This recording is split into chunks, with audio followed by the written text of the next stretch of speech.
influences are vital. And I think it's very important to be as awake to the whole world as you possibly can.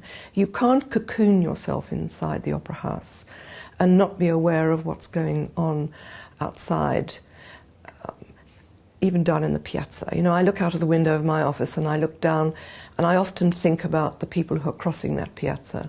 How many of them might know that they're walking right by the opera house or not? How many of them have ever booked a ticket to come and see anything here?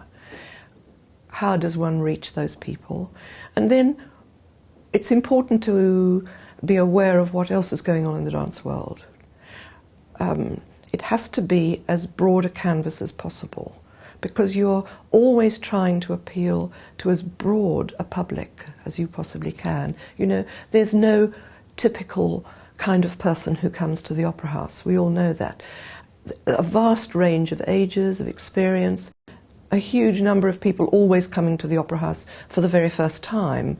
And so I think that world affairs too, the arts generally, what else is going on in the theatre? I think knowing other dance directors, being aware of their problems. We've had some wonderful conferences for directors in recent years, enormously helpful, just to keep in touch and network, really.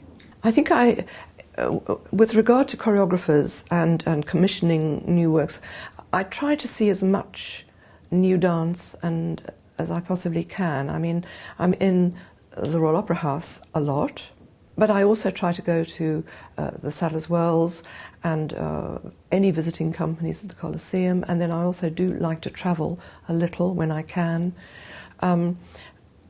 There's a very fine line in terms of judging who you feel are the choreographers who are going to bring something particularly for this company.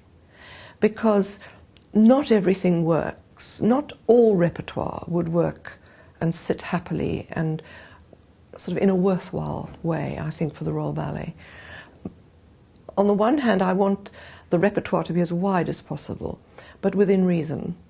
And it's sometimes quite difficult to ask a choreographer who's very used to working in a very small way, small in the sense of small number of dancers, small stages, on a small palette really, for them suddenly to spread themselves into a theatre like the Opera House with a big stage.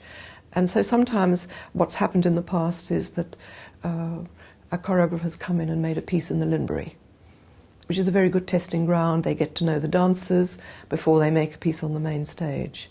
I like to take risks. I think it's fun, and one tries not to get it madly wrong, but you can't win all the time. I think that's part of the fascination of it all, really, is trying to get it right, trying to judge it right, but knowing that it's, you know, it's not a perfect science.